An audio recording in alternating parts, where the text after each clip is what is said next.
ঘুমপাড়ানি, মাসি পিসি, মোদের বাড়ি এসো। খাট নাই, পালং নাই, চোখ পেতে বসো।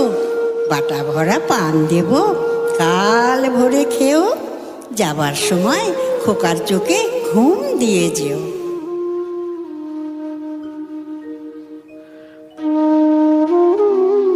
এভাবেই মায়ের ছোঁয়ায়, মায়ের ভালোবাসায়, মায়ের কোলে ঘুমিয়ে পড়ে শিশু। জেগে থাকে মা, জেগে থাকে মায়ের স্নেহ, জেগে থাকে ঘুম পাড়ানি গান। বাবা মায়ের হাত ধরে হাঁটি হাঁটি পা পা করে এভাবেই সন্তান বড় হয়। তারপর একদিন সেই সন্তান নিজের পায়ে দাঁড়ায়। জীবন জীবিকা তাদের নিয়ে যায় বাবা মায়ের থেকে অনেক দূরে।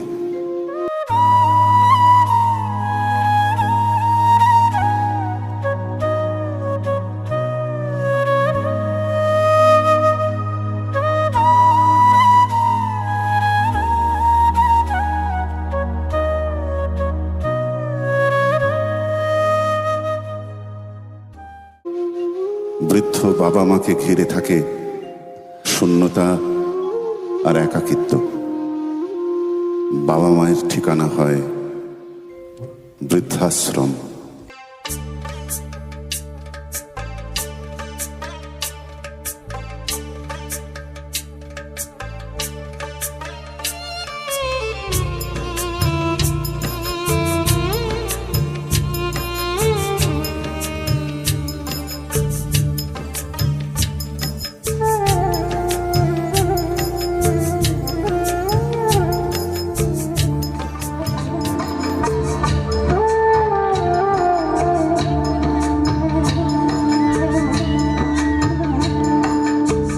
ছেলে আমার মস্ত মানুষ, মস্ত অফিসার, মস্ত ফ্ল্যাটে যায় না দেখা এপার ওপার।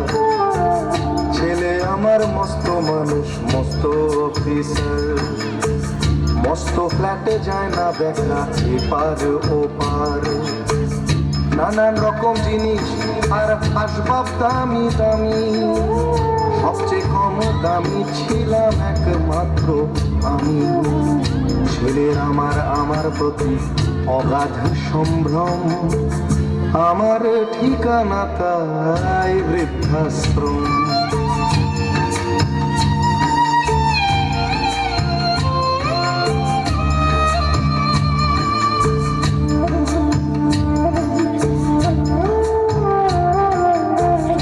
আমার ব্যবহারের সেই আলমারি আর আয়না, ওসব নাকি বেশ পুরনো ফ্ল্যাটে রাখা যায় না। আমার ব্যবহারের সেই আলমারি আর আয়না, ওসব নাকি বেশ পুরনো ফ্ল্যাটে রাখা যায় না। ওর বাবার ছবি ঘড়ি ছড়ি বিদে হলো তাড়াতাড়ি, ছেড়ে দিল কাকে খেলো পোষা বুড়ো ময়না। স্বামী স্ত্রী আর অ্যালসেশিয়ান জায়গা বড়ই কম, আমার ঠিকানা তাই বৃদ্ধাশ্রম।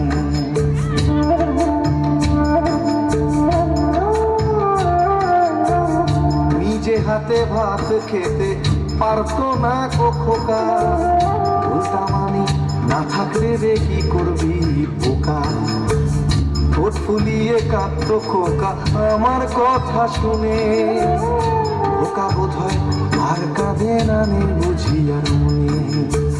ছোটবেলায় স্বপ্ন দেখে উঠতো খোকা কেঁদে, দুহাত দিয়ে বুকের কাছে রেখে দিতাম বেঁধে। দুহাত আজও খোঁজে ভুলে যায় যে একদম, আমার ঠিকানা এখন বৃদ্ধাশ্রম।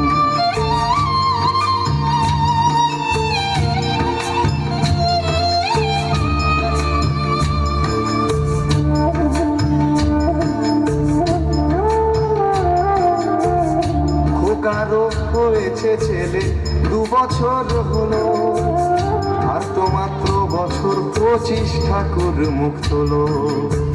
100 বছর বাঁচতে চাই এখন আমার 60, 25 বছর পরে খোকার হবে 59। আশ্রমের এই ঘরটা ছোট, জায়গা অনেক বেশি, খোকা আমি দুজনেতে থাকবো পাশাপাশি। সেই দিনটার স্বপ্ন দেখি ভীষণ রকম, মুখোমুখি আমি খোকার বৃদ্ধাশ্রম, মুখোমুখি আমি খোকার বৃদ্ধাশ্রম, মুখোমুখি আমি খোকার বৃদ্ধাশ্রম।